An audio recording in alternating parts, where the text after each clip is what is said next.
Start करें? Hello. ठीक है सर। अस्सलाम वालेकुम। Assalamu alaikum. This is Aisha representing HR department of Micromeasure. On behalf of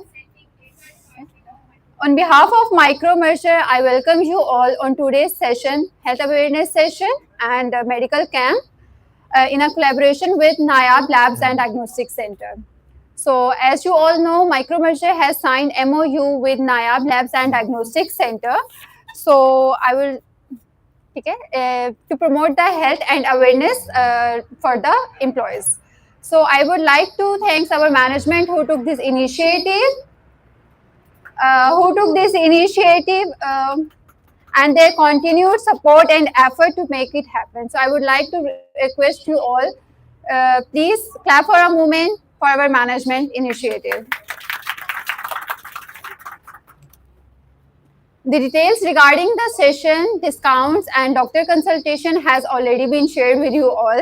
So I have one more thing I would like to mention, that I have seen so many of our employees who avail the packages and for their family members and for themselves. It is really appreciative and encouraging for all of us. So we are truly honored to have Dr. Nurul Huda Kazmi serving as Chief Medical Officer along with their dedicated team from NAYAB Labs and Diagnostic Center who have joined us here today.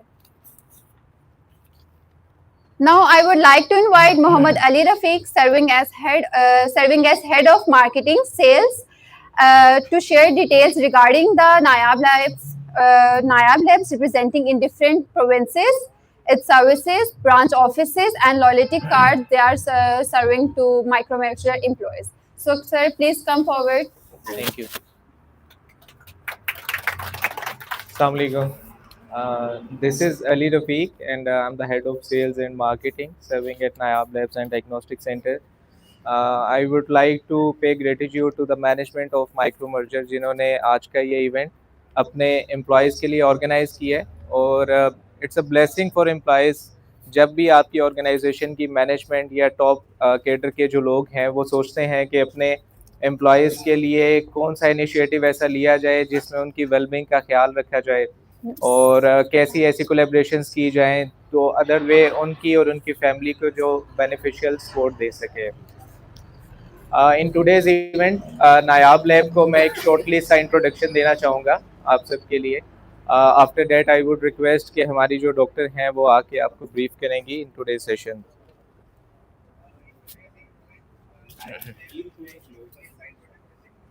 NAYAB Lab basically was established in 1996 and it's been 28 years of services जो NAYAB Lab community को serve कर रही है। NAYAB is a ISO certified organization जिसमें हमारी ये credibility भी है कि private labs के साथ NAYAB Lab is the only lab जो ISO 15189 2022 वर्जन के ऊपर accredited है and no other private lab has this benchmark जो क्वालिटी को एश्योर करती है। विद डैट जैसा कि नायाब लैब का माइक्रो मर्जर के साथ MOU साइन हुआ है तो ये जस्ट हमारी लैब नहीं है, ये आप लोगों की भी लैब है। आप इस पे ट्रस्ट कर सकते हैं अपनी डायग्नोस्टिक सर्विसेज के लिए। एक अच्छे और आउट ऑफ दी वे जाके आपको एक डिस्काउंट ऑफर दी गई है आपकी मैनेजमेंट की तरफ से। जब भी आपको कभी डायग्नोस्टिक की सर्विसेज की ज़रूरत हो तो आप किसी भी नियरेस्ट ब्रांच पे जाके just you have to show कि आप माइक्रो मर्जर से एफिलिएशन रखते हैं तो आपको उन डिस्काउंट सर्विसेज के ऊपर फैसिलिटेट किया जाएगा। आज का सेशन रखने का ये भी पर्पस था कि नॉर्मल रूटीन में हाइपरटेंशन के इश्यूज काफ़ी आ रहे हैं, कार्डिक से रिगार्डिंग जो इश्यूज हैं वो इतने ज़्यादा हैं कि उनकी अवेयरनेस ना होने की वजह से कोई भी इंडिविजुअल जो है वो उसको कॉप अप नहीं कर पाता कि एकदम से अगर ऐसी कोई चीज़ हुई है तो उसको हम किस तरह से मैनेज करें या हमारे साथ किसी के साथ वो चीज़ हो रही है तो उसको किस तरह से हेल्प आउट करें। हमारी अर्ली लाइफ में और डेली रूटीन में अगर ये चीज़ें हमें पता हो तो हम काफ़ी ऐसी मिसफॉर्चुनेट सिचुएशन से जो है ना वो हैंडल करवा सकते हैं अपने आप को। आज हम हाइपरटेंशन के ऊपर बात करेंगे, उसके साथ कार्डिक की जो इश्यूज़ हैं उस पर बात करेंगे एंड सर्वाइकल इश्यूज जो उनके प्रोलॉन्ग सिटिंग की वजह से एम्प्लॉयज़ को होते हैं, जिनकी मूवमेंट उस तरह से नहीं हो रही होती, तो उस पे डॉक्टर साहिबा अपना जो है वो ब्रीफिंग्स देंगी आपको। आज हमने जो मेडिकल कैंप भी ऑर्गेनाइज़ किया है, जिसमें तमाम टेस्ट के ऊपर थ्रू आउट 50% डिस्काउंट की फैसिलिटी अवेलेबल है, ताकि हम इसको हेल्थ अवेयरनेस का जो इनिशिएटिव आपकी मैनेजमेंट की तरफ से उसको प्रमोट कर सकें। So I won't take much of your time, I would request कि नेक्स्ट जो हमारा सेशन है उसकी तरफ जाया जाए। और मैं चाहूँगा, मैं रिक्वेस्ट करूँगा कि जो आज का सेशन है ये एंगेजिंग सेशन हो। आप लोगों के जो भी क्वेश्चंस हैं, जब डॉक्टर साहिबा उसको बता रही होंगी तो आप अपना हैंड रेज़ करके at the same time question अपना रेज़ कर सकते हैं। कोई चीज़ आपको समझ नहीं आ रही या कोई चीज़ ऐसी पूछी जा रही है, उसमें आपकी पार्टिसिपेशन होगी, तो ये सेशन एक एंगेजिंग और एक प्रोडक्टिव सेशंस में तब्दील होगा। तो आई वुड रिक्वेस्ट कि सब इसमें पार्टिसिपेट करें। Thank you very much.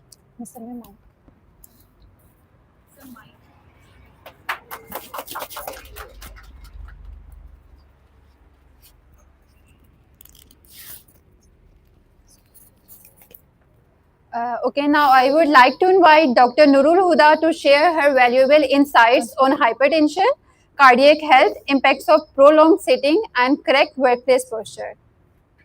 So, if you have any question regarding the session or anything, you can ask the doctor once the session is completed. Thank you so much. Dr. Nurul, please come. जी जी। अस्सलाम वालेकुम, मेरी आवाज़ आ रही है? Close कर लेना slides.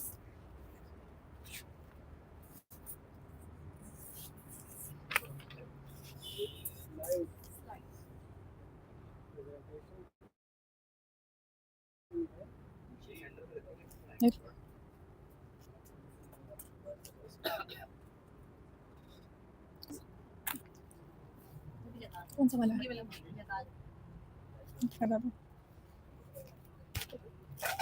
और इससे भी जी जी, वो ऑनलाइन सेशन के लिए।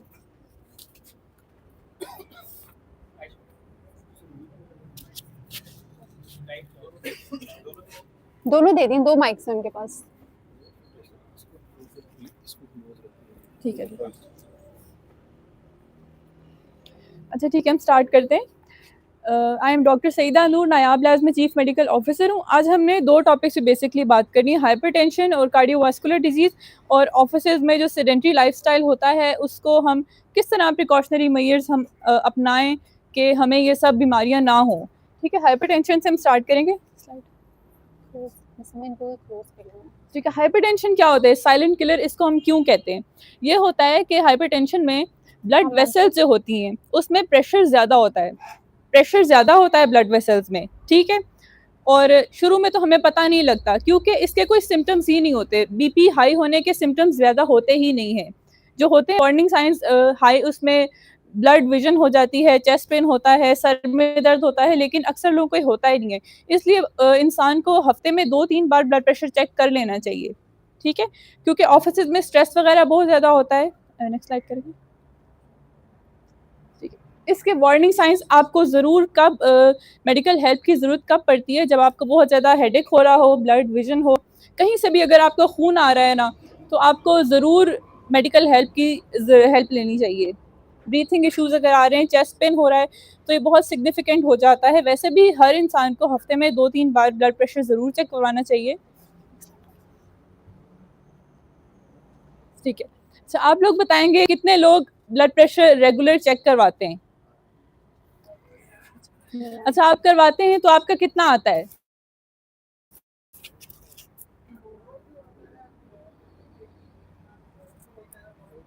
अच्छा ठीक, इसकी 2 वैल्यूज़ होती हैं। एक जो हायर वैल्यू होती है वो 120 से नीचे होनी चाहिए, और जो लोअर लिमिट होती है इसकी 80 से नीचे होना चाहिए, सिस्टोलिक और डायस्टोलिक। ठीक है, अगर इससे ज़्यादा जा रहा है, अगर 140 भी आप क्रॉस कर गए हैं तो बहुत ही सिग्निफिकेंटली रिस्क हो गया है आपके लिए। ठीक है, इससे थोड़ा सा ऊपर है तो फिर भी आप वो रेगुलर मॉनिटर करेंगे। 150 से ऊपर अगर चला गया है तो आपको मेडिकेशन पे फिर डाला जाता है। ठीक है, जैसे ऑफिसेज वगैरह में सेडेंटरी लाइफस्टाइल होता है, हमारे खानों में नमक बहुत ज़्यादा होता है, फैटी फूड होता है बहुत ज़्यादा, और स्मोकिंग, एक्टिविटी कोई होती नहीं है। जी बोलें। ठीक है, ठीक है, आप लोग बताएंगे कितने लोग फैटी नाश्ता करते हैं? सारे ही करते हैं, ठीक है। अच्छा ठीक है। एक तो घी बहुत ज़्यादा ही डेंजरस चीज़ है सेहत के लिए। नहीं, ये भी बहुत गलत कंसेप्ट है हमारा कि देसी घी बिल्कुल ठीक है, वो भी ठीक नहीं होता। अच्छे फैट्स जो होते हैं वो सिर्फ नट्स में होते हैं और देसी घी में इतने नहीं होते। बंदा इतनी ज़्यादा क्वांटिटी में ले लेता है कि उसके साइड इफ़ेक्ट्स ज़्यादा हो जाते हैं। बहुत ज़्यादा उसका भी इस्तेमाल सेहत के लिए ख़तरनाक ही होता है। जो उसके अच्छे होते हैं ओमेगा फैटी एसिड्स वगैरह, वो उसमें इतने कम होते हैं कि आपको वो मिलते नहीं है, आप बीमार ज़्यादा जल्दी हो जाते हैं। हार्ट अटैक हो जाता है कितनी यंग एज में, अब तो यंग एज में ज़्यादा हो रहा है। नेक्स्ट जी, हेल्दी नाश्ता। अच्छा मैं आपको ये बताती हूँ, हेल्दी नाश्ते में सीरियल्स होने चाहिए, फ्रूट होना चाहिए, इस तरह ओट्स वगैरह होने चाहिए। जो ब्रेड हम कहते हैं कि ब्रेड बहुत अच्छा है, ब्रेड भी अच्छी नहीं होती है बिल्कुल। ब्राउन ब्रेड जो आजकल आती है वो भी अच्छी नहीं होती है, क्योंकि उसमें सिर्फ वो कलर उन्होंने दिया होता है और वो भी अच्छी नहीं होती है बिल्कुल भी। इसलिए बंदे को लाइट रहना चाहिए, एग्स यूज़ करने चाहिए, एग्स और सीरियल, मिल्क, इस तरह का थोड़ा लाइट रहना चाहिए। उससे फिर ज़्यादा वेट गेन की तरफ इंसान जाता है और आईक्यू कम होने के बहुत ज़्यादा चांसेस होते हैं। अच्छा, इसको हम कंट्रोल किस तरह कर सकते हैं? हेल्दी डाइट होगी, नॉर्मल इंसान को रोज 30 मिनट जरूर एक्सरसाइज करनी चाहिए। ये माइक ऐसे रहती है। अच्छा नॉर्मल इंसान को हम जैसा भी हम लोग का ऑफिस में बैठने का काम होता है, 8 घंटे 9 घंटे हम सब बैठ रहे होते हैं। 30 मिनट्स डेली ज़रूर एक्सरसाइज होनी चाहिए, डाइट अच्छी होनी चाहिए, वेट हम लोग को ज़रूर मेंटेन करना चाहिए ताकि जो रिस्क फैक्टर्स हैं हाइपरटेंशन और कार्डियक ये ना हो। अच्छा,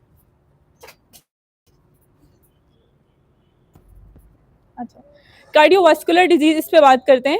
इसमें डिफरेंट टाइप्स, हम समझते हैं कि हार्ट फेलियर और हार्ट अटैक एक ही है, ये डिफरेंट होते हैं। हार्ट फेलियर ये होता है कि लॉन्ग टाइम आपका बीपी ज़्यादा रह रहा है, आप स्मोकिंग करते हैं, इस तरह से हार्ट वीक होता है, वो पंप नहीं करता, फेलियर की तरफ जा रहा होता है।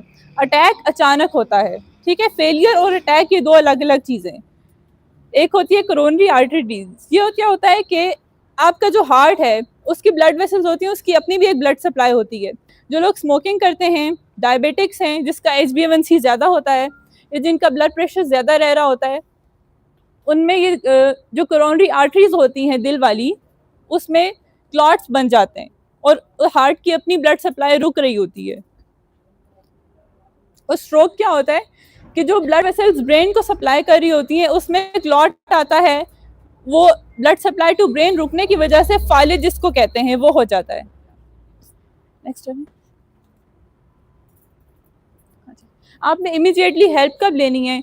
जैसे हम लोग का थोड़ा सा चेस्ट पेन होता है, ज़रा सर में दर्द हो, हम उसको इग्नोर कर देते हैं। बिल्कुल इग्नोर नहीं करना चाहिए। आपका सांस फूलता है रेगुलर, आपको लेफ्ट साइड ऑफ चेस्ट में दर्द हो रहा है, लेफ्ट बाजू में दर्द हो रहा है, लेफ्ट जॉ में दर्द हो रहा है, आपने हेल्प लेनी है, ठीक है। आगे करना।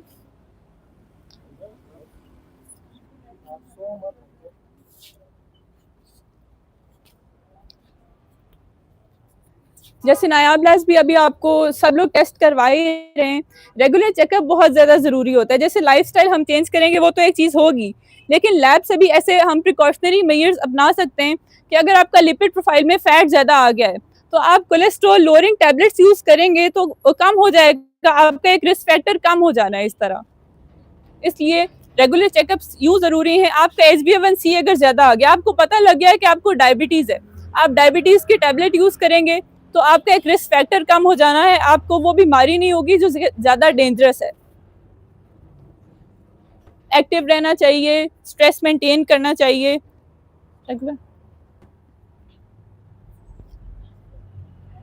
अच्छा, लैब डायग्नोजी हमारा मेन यही है कि लैब्स हम किस तरह से कौन कौन सी लैब्स कराएं, उनकी इंपॉर्टेंस क्या है। कि अगर किसी को हार्ट डैमेज है, किसी का जो हार्ट अटैक होता है उसमें एक लेवल ज़्यादा हो जाता है। अगर किसी का हार्ट फेलियर की तरफ भी जा रहा है उसमें एक लेवल होता है ये CKMB, उसमें ही ज़्यादा हो जाता है, ठीक है। आप वो टेस्ट कराएंगे, आपको आइडिया हो जाएगा, आप उस तरह की मेडिसिन लेंगे और आप फेलियर की तरफ कंप्लीटली नहीं जाएंगे। इस तरह लिपिड प्रोफाइल में आपका कोलेस्ट्रॉल ज़्यादा आ गया, आप स्टैटिन टैबलेट्स लेते हैं, ठीक हो जाएंगे आप। इन्फ्लेमेटरी मार्कर्स में CRP बॉडी में कहीं भी अगर इन्फ्लेमेशन बन रही है ना, तो आपका क्लॉट बनने का चांस बहुत ज़्यादा हो जाता है। क्लॉट जो कि आपका हार्ट अटैक करवाता है, क्लॉट जो आपका फालिज करवाता है, दिमाग में जो ब्लड वेसल्स जा रही होती हैं उनका क्लॉट बन जाता है। इन्फ्लेमेशन कहीं भी बॉडी में हो रही हैं, इन्फ्लेमेशन मतलब जो सोजिश होती है, ठीक है। CRP ज़्यादा है, कहीं भी सोजिश हो रही है, तो इससे आपको पता लग जाएगा CRP लेवल से। और ब्लड शुगर लेवल जो HbA1c टेस्ट होता है, आपको वो लास्ट 3 मंथ्स का रिकॉर्ड बताता है कि आपका blood sugar level last 3 months में कैसा रहा है। ये आप करवा लेंगे, आपको ये मोस्ट लाइकली ये आपको डायग्नोज बता देता है कि आपको डायबिटीज़ है कि नहीं। HbA1c लेवल ये बहुत ज़रूरी है। और किडनी फंक्शन और लिवर फंक्शन टेस्ट में पूरा आपको आप LFT करवाते हैं, आपको पता लग जाएगा कि आपका लिवर फंक्शन किस तरह चल रहा है। इस तरह एक RFT टेस्ट है, रीनल फंक्शन टेस्ट, आपको पता लग जाता है कि वो किस तरह के आपके हैं। और लास्टली PTA PTT INR ये होता है कि आप में कुछ लोगों में टेंडेंसी होती है ब्लड खुद क्लॉट हो जाने की। ये एक टेस्ट करवाएंगे कि आपको पता लगेगा कि आपके जिस्म में कोई ख़ानदान की तरफ से ऐसी टेंडेंसी तो नहीं है कि इसमें ब्लड क्लॉट्स वैसे ही हो जाने। अच्छा, और ये ज़रूर हम डिस्कस करेंगे कि सेडेंटरी लाइफस्टाइल जो है ऑफिस में होता है, आप लोग 8-9 घंटे बैठते हैं, 12 घंटे बैठते हैं, अभी मुझे बता रही थी। तो इसमें हम किस तरह से देखेंगे, देखें या लड़की बैठी है, इसका जो आंखों का लेवल है बिल्कुल कंप्यूटर के सामने आ रहा है। आप जैसे बैठे हुए, ऐसा नहीं होना चाहिए कि आपकी आंखों कंप्यूटर आपसे यूं नीचे आप यूं देख रहे हैं, आपका फिर सर्वाइकल का इशू बनेगा। बिल्कुल आंखों के लेवल पे आपका स्क्रीन होना चाहिए, फिर आपका सर्वाइकल का इशू नहीं होना चाहिए। और ऐसा नहीं कि आप बैठे रहेंगे ज़्यादा टाइम, आपको वॉक करनी चाहिए, उठना चाहिए बार बार, और बैठे रहने से बिल्कुल आप ओबेसिटी होंगे। और वास्कुलर डिजीज़ क्या क्या हो सकती हैं कि आप लॉन्ग टाइम के लिए अगर बैठे हुए हैं ना, तो टांगों में ब्लड क्लॉट्स बनते हैं। वो ब्लड क्लॉट्स आगे जाके हार्ट अटैक भी करवा रहे होते हैं, स्ट्रोक भी करवा रहे होते हैं। क्लॉट कहीं भी बन जाए, टांगों में बन रहा है, वो ऊपर जाके करेगा मसले। लॉन्ग टाइम सिटिंग से एक तो बैक पोस्चर के 2 तरह से मसले होते हैं। एक तो सर्वाइकल का तरह से ध्यान रख सकते हैं कि आपका जो स्क्रीन है बिल्कुल आंखों के सामने होना चाहिए। ऐसे नहीं कि थोड़ा सा स्क्रीन इधर आप यूं टिल्ट करके आपका फिर वो सर्वाइकल का इशू इस तरह बन जाता है। और लोअर बैक स्पाइन का इस तरह होना चाहिए कि आपका पोस्चर यूं झुका हुआ नहीं होना चाहिए, यूं स्ट्रेट होंगे, यूं पीछे होके बैठेंगे, इस तरह से इशू नहीं बनता। और लॉन्ग टाइम आप सही होके बैठे हुए भी हैं, फिर भी वो काफ़ी नहीं है, आप बैठे रहेंगे लॉन्ग टाइम के लिए, वो इशू बनता ही बनता है। डिस्क क्लिप हमेशा नहीं हो जाती, ऐसा हो जाता है कि जो डिस्क होती है, 2 बोन्स के बीच में एक डिस्क होती है स्पाइन में, जो डिस्क होती है आप उस पर ज़्यादा प्रेशर पड़ता रहेगा, आप लॉन्ग टाइम बैठे हुए, वो सूज जाती है और आहिस्ता आहिस्ता वो फट भी जाती है। इस वजह से लॉन्ग टाइम सिटिंग तो बिल्कुल भी नहीं होनी चाहिए। इतना प्रिकॉशन इंसान कर ही नहीं सकता कि बैठा रहे और कुछ ना हो। आगे अच्छा, ये मैंने जैसे पहले भी बता लिया कि क्या क्या कर सकते हैं। वेट आपको उठाने के लिए, ये भी मैं जो लोग जिम जाते हैं उनको पता होगा कि वेट जो उठाते हैं बिल्कुल यूं झुक के नहीं उठाना होता, थोड़ा सा कमर सीधी ही होगी आपकी, झुकी भी नहीं होगी, फिर आप ऐसे उठाएंगे। वेट ऐसे उठाना चाहिए और करेक्ट पोस्चर, स्क्रीन आपका यूं आंखों के सामने होना चाहिए। आप कुछ देख रहे हैं तो ऐसा ना हो कि आप नीचे करके देख रहे हैं और आपकी कमर गर्दन यूं झुक रही है। और वेट मेंटेन करना चाहिए। अगर किसी का पेट बड़ा हुआ है, उसका लोअर बैक पे बहुत ज़्यादा फ़र्क पड़ता है, सर्वाइकल पे नहीं।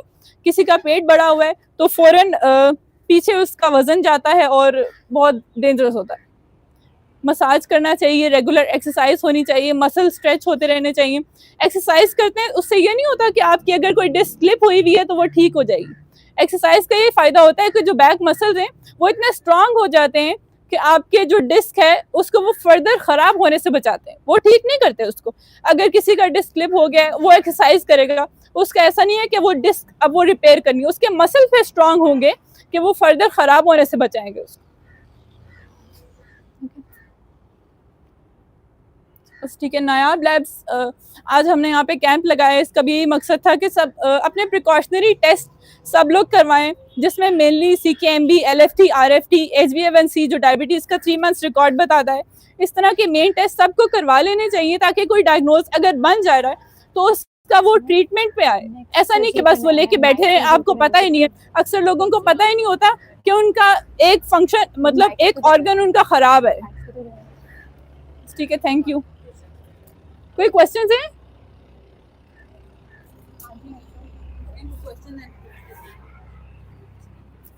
Thank you so much, Dr. Noor. Anyone has any question regarding the session, you can ask. Yes, sir.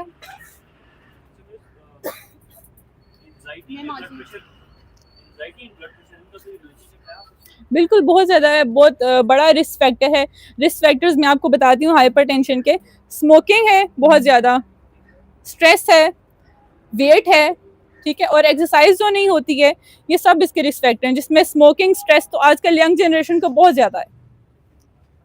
और ये है कि एंजाइटी के थ्रू अगर इसका वेट भी बैलेंस है, बंदे का हेल्दी लाइफस्टाइल भी है, बट एंजाइटी इश्यूज तो उससे रिलेट नहीं करते, वो तो मेंटल कैपेसिटी। बिल्कुल क्या उससे उसका ब्लड प्रेशर का फ्लो चेंज हो सकता है? बिल्कुल, बहुत इसका डायरेक्ट रिलेशन है कि जब तक आपका स्ट्रेस नहीं होगा, BP तो मेंटेन होना ही नहीं है ना। बहुत डायरेक्ट उसको आपको अपना डिप्रेशन का इलाज करना चाहिए। ऐसी सिडेटिव मेडिसिन हैं वो ले लेनी चाहिए, डिप्रेशन ट्रीट होना चाहिए, वरना वो ठीक नहीं होगा। आप कुछ भी करते रहें, उसने नहीं ठीक होना है। एंजाइटी के तो कलेक्ट होता है पहले, क्योंकि हमारे साथ कुछ ऑनलाइन भी ठीक है, वो कह रहे हैं कि एंजाइटी के कलेक्ट हो जाता है। अच्छा, एंजाइटी आपको अपना देखना चाहिए कि मुझे सबसे पहले क्या परेशानी क्या है। एंजाइटी डीलिंग में आपको बताती हूँ। सबसे पहले आप देखें कि आपका मसला क्या है। दुनिया में कुछ भी ऐसा नहीं होता जो हल नहीं हो सकता। ये ऑफिस जॉब से तो कुछ भी नहीं है, हम भी 8-9 घंटे बैठते हैं, कोई मसला नहीं है, सब कुछ हो जाता है।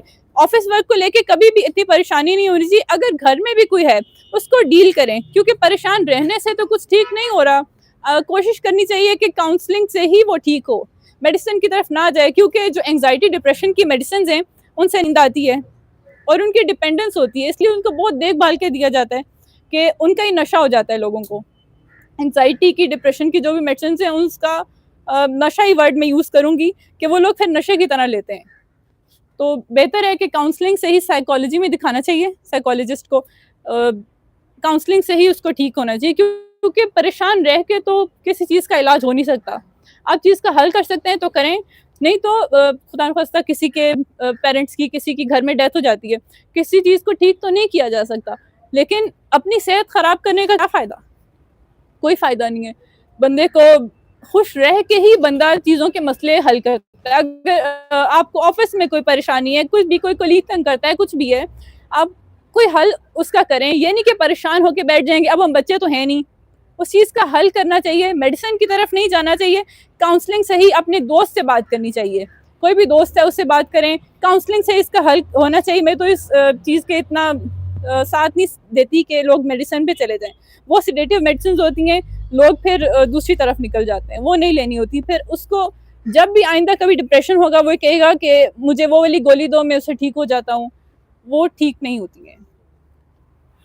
मैम थोड़ा सा बताइएगा रिगार्डिंग, क्योंकि सब ऑफिसेज के अंदर होते हैं तो स्लीप साइकिल सबका डिस्टर्ब होता है, तो how much hours they required must to sleep अच्छा, टू मेंटेन 6 to 7 आवर्स तो मस्त होने चाहिए। और स्लीप नहीं होने की बहुत ज़्यादा वजह है कि दिमाग की कमज़ोरी, IQ।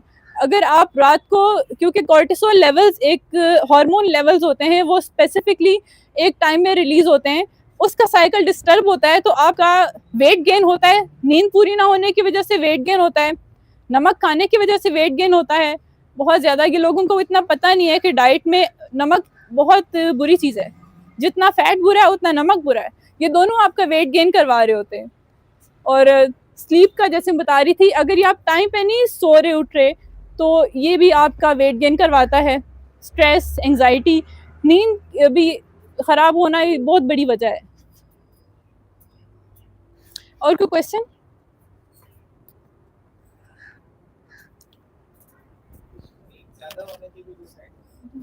नहीं, वो फिर ज़्यादा वही लोग सोते हैं जो डिप्रेस होते हैं, और ज़्यादा सोने के ऐसा कोई नुकसान नहीं है, बस बंदा सुस्त हो रहा होता है। ज़्यादा सोने का नुकसान नहीं है, बिल्कुल वेट गेन हो रहा होता है।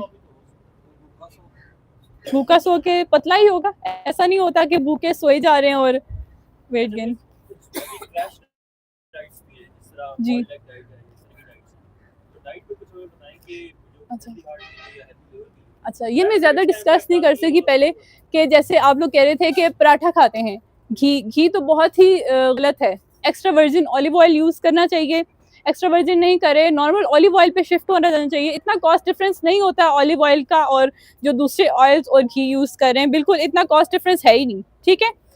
एक तो ऑयल अपना चेंज करना चाहिए सबको, और दूसरे डाइट में मैं कहती हूँ जो क्रैश डाइट्स करते हैं, वीकनेस हो जाती है। हमें फैट्स की भी ज़रूरत है, लेकिन गुड फैट्स की ज़रूरत है।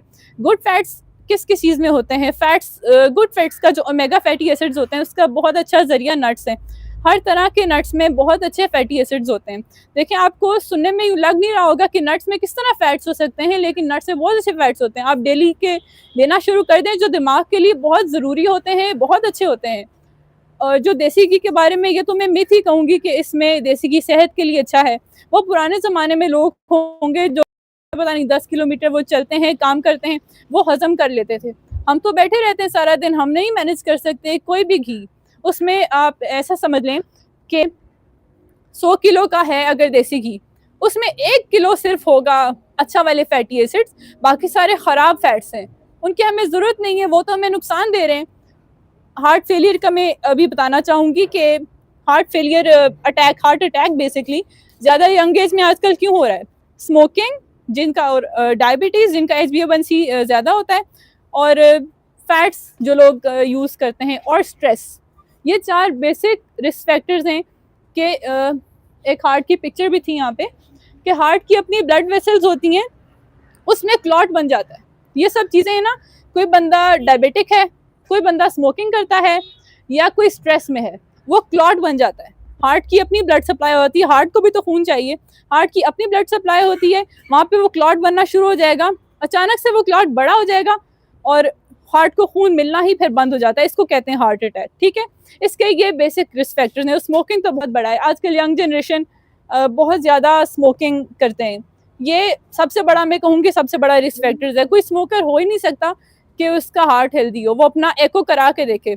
एको टेस्ट होता है जिसमें हार्ट फंक्शन पता लग रहा होता है, 60% इज़ नॉर्मल, और उससे कम जो होते हैं वो एबनॉर्मल होते हैं सारे। उनका हार्ट फंक्शन कम ही होगा। स्मोकर्स में एक तो लंग्स के इश्यूज होते हैं, वो फिर wide variety of side effects तो हैं स्मोकिंग के, लेकिन हार्ट अटैक और हाइपरटेंशन से रिलेटेड मैं बताना चाह रही थी कि हार्ट अटैक क्यों आ रहा है यंग जनरेशन में इतना ज़्यादा। ये बेसिक हैं, ये 4 मैंने बताया, स्ट्रेस, स्मोकिंग, डायबिटीज़, हाइपरटेंशन, ये हार्ट अटैक के बेसिक हैं। वैसे हाइपरटेंशन तो हम कहते हैं कि बीपी ज़्यादा है, क्या ही हो जाएगा।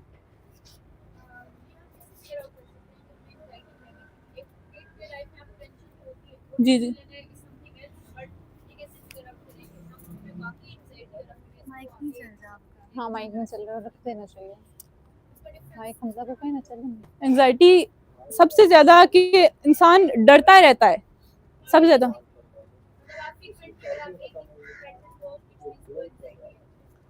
एंग्जाइटी का एक बहुत, ऐसे लोग बताते भी हैं हमें आके कि एंग्जाइटी हमें ऐसे है कि हमें डर लगता है हम ऐसे ना कर दें कि कोई चीज़ मेरे पास माइक पकड़ा है, मैं इसको फेंक ना दूं। ये एंग्जाइटी का एक बहुत कॉमन एक साइन है कि आपके पास कोई बच्चा पकड़ा हुआ है, आप अपने आप कहते हैं इसको मैंने ज़ोर से पकड़ के रखना है, ये इसको मैं फेंक ना दूं। मैंने एक एग्जांपल दी है, बाकी सर में दर्द रहता है, नींद ज़्यादा आती है, डिप्रेस्ड एंग्जाइटी में लोगों को नींद ज़्यादा आती है, ये बहुत कॉमन है। और इंसान को पता लग जाता है कोई परेशानी है, किसी काम में दिल नहीं लगता, बाहर किसी से मिलने का दिल नहीं करता, आइसोलेटेड इंसान रहता है। ये इसके साइड इफ़ेक्ट्स। और हाँ, लिवर फंक्शन टेस्ट के बारे में बताती हूँ कि LFT में सब कुछ ही आ जाता है।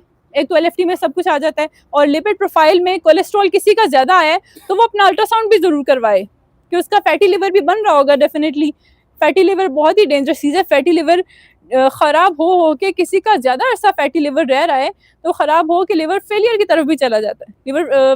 फैटी लिवर बहुत ही डेंजरस चीज़ है।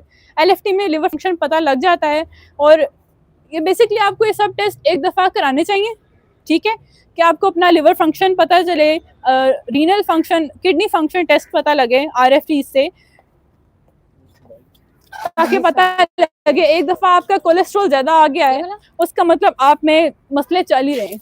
Lipid profile, LDL, SDL good cholesterol होता है। ये वैसे आप अपनी लैब्स कराएंगे, आपको आइडिया हो जाएगा कि आप कितना ज़्यादा हैं। अगर एक 200 LDL की नॉर्मल लिमिट है, आप अगर 250 तक चले गए, आप एक थोड़ा सा आपका है फैट ज़्यादा है। अगर आप 300 क्रॉस करें, आप 350 तक चले गए, तो बहुत ही डेंजरस है। इसलिए लिपिड प्रोफाइल में कहूँगी बहुत ज़्यादा ज़रूरी है। LFTs भी, RFTs भी, इंसान को अपना पता होना चाहिए कि उसके ऑर्गन फंक्शंस किस तरह चल रहे हैं। अगर कोई बंदा स्मोकर है, स्मोकिंग पे मैं इतनी ज़्यादा तवज्जो इसलिए दे रही हूँ क्योंकि ज़्यादा मेल्स बैठे हुए हैं और ऐसे कोई बताता नहीं है, लेकिन स्मोकर्स होते हैं सारे, ठीक है।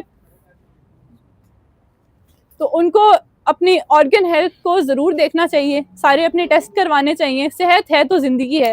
रोज़ आप 8-9 घंटे काम करें, इसका क्या फ़ायदा, किसके लिए करें? अगर आपके आगे बच्चे भी होंगे, अभी नहीं है तो आपने अपने आप को सेव तो करके रखना है ना। अपने आप को सेव करेंगे, अपनी सेहत बचा के रखेंगे, तभी तो किसी के काम आएंगे। आप किसी काबिल ना रहे, आपको हो जाती है कोई बीमारी ABC, किसी काबिल ना रहेंगे, वो किस काम आनी? फिर आगे तो आप कमा भी नहीं सकेंगे। कोई बीमार हो जाता है, वो तो डिपेंडेंट हो जाता है। और किसान कंट्रोल जो है फैटी लीवर जैसे ALT, इसको अगर किसी को है भी, क्योंकि यूजुअली होता है मैक्सिमम लोगों को, तो इसको कंट्रोल कैसे किया जा सकता है? सपोज हल्का सा फैटी लीवर हो ही गया है, अच्छा, तो इसको कैसे कंट्रोल किया फैटी जा लिवर सकता है? ग्रेड 1 को तो हम डाइट से ही देखते हैं। आगे ग्रेड 2-3 हो जाए तो उसको कोलेस्ट्रॉल लोअरिंग टैबलेट्स होती हैं, स्टेटिन्स कहते हैं उनको। रोसुवास्टेटिन ब्रांड फार्मूला रोसुवास्टेटिन होता है ज़्यादा जो अच्छा, हम ये स्टेटिन टैबलेट्स देते हैं। लेकिन ग्रेड 1 के बाद, ग्रेड 1 तक हम कहते हैं कि आप अपना फैट लोअरिंग डाइट अपनाएं। ये ऐसे पराठे वगैरह मत खाएं, पराठा तो बिल्कुल नहीं खाना चाहिए, बिल्कुल। आज से ही कल वाला नाश्ता कैंसिल हो गया। अच्छा मैडम, एक और चीज़, एक तो ये है कि जो वर्क स्टाइल है हमारा वर्किंग, वो तो सारा दिन बैठने वाला है। दूसरा ये है कि इसमें टाइम का भी कोई कंस्ट्रेंट होना चाहिए कि नहीं, कि अर्ली उठ के अर्ली सोना, या फिर जो लोग लेट उठते हैं लेट सोते हैं, तो इनका क्या कोई है इम्पैक्ट? रात को जो जागते हैं, वो मैंने बताया कि एक हार्मोन होता है कॉर्टिसोल, वो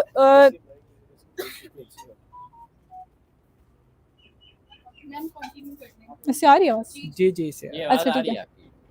अच्छा, ये मैं कह रही थी कि एक तो नींद की साइकिल, ऐसे लोग होते हैं रात को 3 बजे सो रहे हैं, कंप्यूटर पे लगे हुए काम कर रहे हैं या नहीं, इस तरह साइकिल डिस्टर्ब होते हैं, कॉर्टिसोल इधर उधर हो जाता है, तो बंदा मोटा होता है। आप नोटिस करेंगे, आप अपना स्लीप शेड्यूल ठीक करेंगे तो आप मोटे नहीं होंगे। स्लीप का इस तरह मोटे पतले होने से बहुत डायरेक्ट लिंक है। ये लोगों को समझ नहीं आता। एक दफ़ा आप अपनी रूटीन तो ठीक करके देखें, सब कुछ ठीक हो जाता है। और आप दूसरा जो डाइट का बता रहे थे, मैं वो ये कहूँगी कि जो ऑलिव ऑयल पे आप सब शिफ्ट हो जाएं। ऑलिव ऑयल यूज़ करना चाहिए, एटलीस्ट घी नहीं यूज़ करना चाहिए। अक्सर जो देसी घी की मिसकंसेप्शन है। आवाज़ आ रही है मेरी?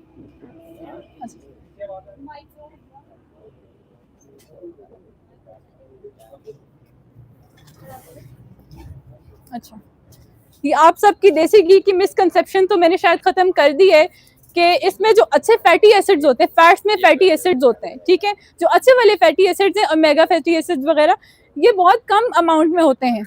आप इतना देसी घी खा रहे हैं तो उसमें इतना अच्छा फैटी एसिड्स होगा, उसके हमने क्या करना है? वो तो उल्टा ज़्यादा नुकसान ही कर रहा है। देसी घी को अच्छा समझ के कभी नहीं यूज़ करना चाहिए। और अच्छा, मैडम ये जो बार बार आप नट्स भी बता रही हैं, फैट्स, गुड फैट्स और बैड फैट्स, ये किन चीज़ों में होती है? वो अगर आप क्लियर कट बता दें तो हम उन्हीं के ऊपर फोकस कर लेंगे। अच्छा, एक तो बेसिक जो हमारा सबसे ज़्यादा यूज़ है सालन वगैरह में, ऑयल, बिल्कुल ऑयल हो गया। इतने ज़्यादा चीज़ों में अच्छे फैटी एसिड हैं ही नहीं। सिर्फ आपको हर चीज़ में खाने में आपके कार्ब कम होना चाहिए। आपने ऐसा देखना है, अपना मील इस तरह बनाना है कि उसमें कार्ब्स ना हो। कार्ब्स का आपको पता लग जाता है, आलू, चावल, रोटी, या आपने अपना कम करना है। आटा भी आजकल अच्छा नहीं आ रहा, जो बिल्कुल वाइट होता है, कोई फ़ायदा नहीं उसका। होल ग्रेन कम ही लोग यूज़ कर रहे होते हैं। आपने अपना रोटी, चावल, आलू, ये बिल्कुल सीधे कार्ब्स हैं, इनको बहुत आप लिमिट कर दें, वेट तो उधर ही कंट्रोल हो जाता है, ठीक है। 2 रोटियां नहीं खानी चाहिए, आधी खाएं, 1 खाएं बस। जी बताएं।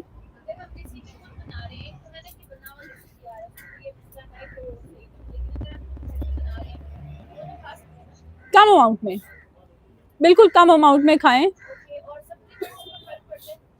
हाँ, सप्लीमेंट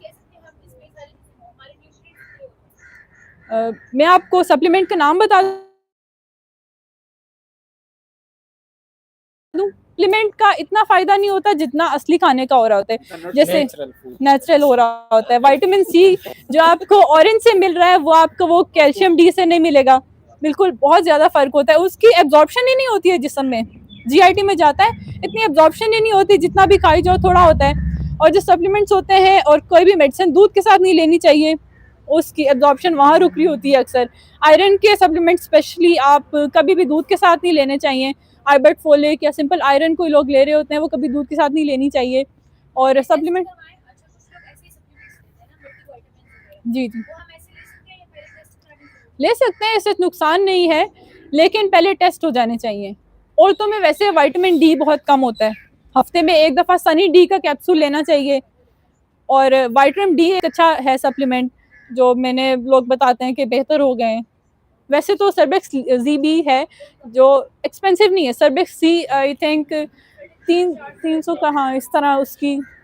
अच्छा मैडम, ऑफिस में बैठ के ना तो चाय और कॉफी कंजम्पशन बहुत ज्यादा होता है, तो इसका कोई साइड इफेक्ट होता है?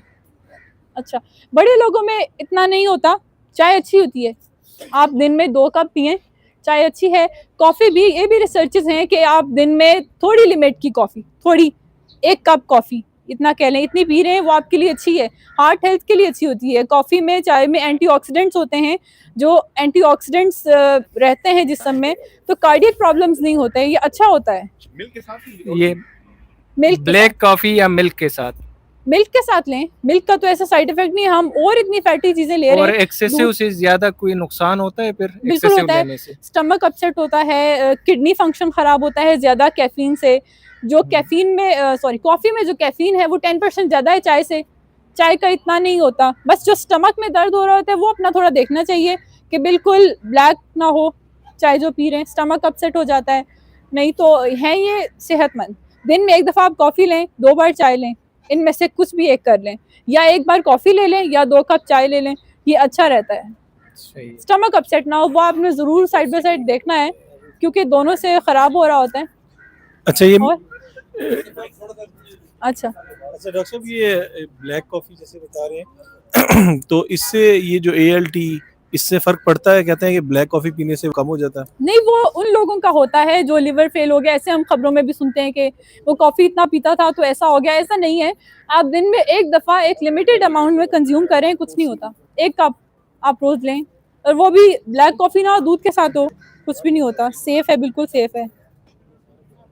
अच्छा मैम, क्योंकि हम लोग ऑफिस आवर्स में ज़्यादा होते हैं, जी, जी। बॉडी पेन की है, जी, जी। we are very used to take Panadol, like कि एक ले ली, 2 ले ली, और अच्छा। we are used to ना, मतलब हम देखते हैं डेली रूटीन में कि ऑपरेशन से जाते हैं लेकिन 2-2 गोलियां ली जाती हैं। तो उससे थोड़ा सा बताइएगा कि यूजेज ऑफ द पैनाडोल और एनी मेडिसिन, उसको कैसे अवॉइड किया जाए, और अगर एक पैनाडोल बॉडी में रहती है तो वो कितने आवर्स तक आपकी बॉडी के अंदर, क्योंकि ये हम लोग बहुत यूज हुए हैं, 1-2 लेना फिर आम सी बात है हमारे लिए ना, अपने चूज़ों में। नहीं ऐड करूँ, जैसे अगर वर्क पूरा दिन है, काम है, डेडलाइन है, प्रेशर है, स्ट्रेस, लोग सर में दर्द हो रहा है, ठीक है मैं जाके पैरासिटामोल, वो stress manage without taking any medicine, हम ये स्ट्रेस मैनेजमेंट या वर्कलोड प्रेशर इसको किस तरीके से हैंडल करें? और जो मेडिसिन